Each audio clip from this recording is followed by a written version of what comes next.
C'est quoi, au juste, le meilleur traitement possible pour une dépression majeure? J'ai beaucoup de sauts d'humeur au quotidien, puis je me questionne à savoir si je suis bipolaire. Ça se passe comment habituellement la première fois que je rencontre un psychologue? Comment on en vient à développer ça, un trouble anxieux? Bonjour, chers internautes, et bienvenue à cette semaine de sensibilisation à la maladie mentale. Je me présente, Dr Francis Lemay, psychologue clinicien en pratique privée à Québec. Je reçois à mon bureau du quartier Sainte-Foy des gens qui viennent me rencontrer pour des problèmes dans leur vie personnelle, des problèmes très, très diversifiés. J'offre également un service de téléthérapie, donc de psychothérapie à distance par le biais du programme Skype pour les gens qui habitent sur le grand territoire de la province de Québec et qui, pour toutes sortes de raisons, ne sont pas en mesure de venir me rencontrer directement à mon bureau. J'ai décidé de réactiver ma chaîne YouTube après 2 ans et demi d'inactivité suite à une réflexion que j'ai faite au courant des dernières semaines. Donc, je suis un consommateur d'informations sur Internet. Je lis fréquemment des articles, je consulte fréquemment des clips sur YouTube au sujet de différents thèmes liés à la psychologie.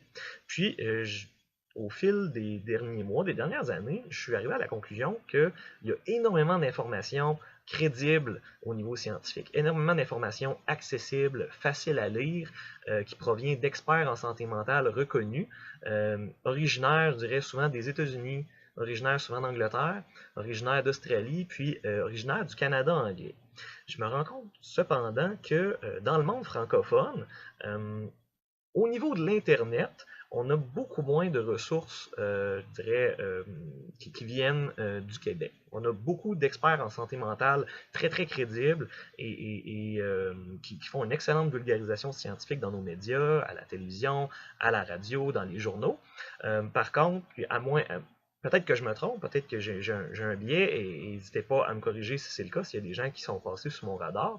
Mais mon impression est que au niveau de l'Internet, on a beaucoup moins d'experts, de spécialistes en santé mentale qui diffusent de l'information gratuitement pour le grand public. J'ai donc décidé, en cette semaine de sensibilisation à la maladie mentale, de redémarrer ma chaîne YouTube avec cet objectif-là, donc de fournir de façon semi-régulière des petits clips vidéo, préférablement des clips de moins de 5 minutes, en tout cas dans le meilleur des mondes de moins de 5 minutes, sur différents sujets qui intéressent monsieur, madame, tout le monde en lien avec la psychologie au quotidien, en lien avec la santé mentale, la psychopathologie, puis en lien aussi avec tout le processus d'entamer une démarche de psychothérapie.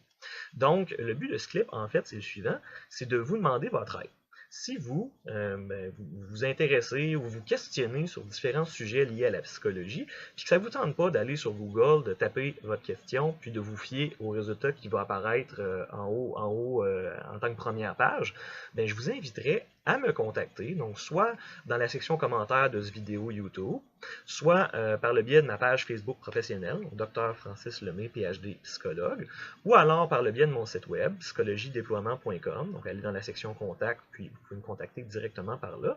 Je vous inviterai donc à me soumettre des idées, des thèmes, des questions, des suggestions de sujets liés encore une fois à la psychologie au quotidien, la communication, les relations amoureuses, la prévention, etc., soit à la maladie mentale ou à la santé mentale, ou alors au processus de psychothérapie, des techniques de psychothérapie, des trucs comme ça. Puis moi, ça va me faire plaisir de faire une recherche de mon côté, puis de créer du contenu, donc des courts clips que je vais essayer de publier là aussi fréquemment que possible. Je suis conscient que la qualité de ce clip vidéo est très très douteuse. Si la chaîne YouTube fonctionne bien, donc si j'évalue qu'il y a une bonne participation, il y a beaucoup de gens qui s'y intéressent, je m'engage dans le courant des prochains mois à me procurer un meilleur équipement audiovisuel pour créer des clips de plus grande qualité. Donc à cet effet, je vous inviterai, comme la plupart des YouTubers le font déjà, je vous inviterai à aimer ce clip vidéo si ça vous a plu, à vous inscrire à ma chaîne YouTube si le cœur vous en dit, mais surtout, je vous invite à partager ce clip. Donc, pour faire en sorte qu'il y ait le plus de gens possible qui le visionnent, puis le plus de gens possible pourraient être intéressés à me soumettre des idées. Donc, partagez sur votre mur Facebook, partagez sur votre LinkedIn, partagez sur votre compte Twitter, si ça s'utilise encore, sur votre Google+, sur votre MySpace. Il n'y a plus grand monde qui utilise MySpace, mais bon. Partagez le plus possible, puis plus j'aurai en fait de suggestions, de thèmes, de questions, plus je pourrai créer du contenu au courant des prochaines semaines, de répondre à vos questions, puis vous fournir de l'information gratuite, facile à comprendre, simple, accessible et scientifiquement validée et crédible. Puis moi, en fait, ça va me faire plaisir de rendre ce service-là à monsieur, madame, tout le monde sur Internet. Donc, sur cette note, je vous souhaite encore une fois une excellente semaine de sensibilisation à la maladie mentale et je vous dis à très bientôt.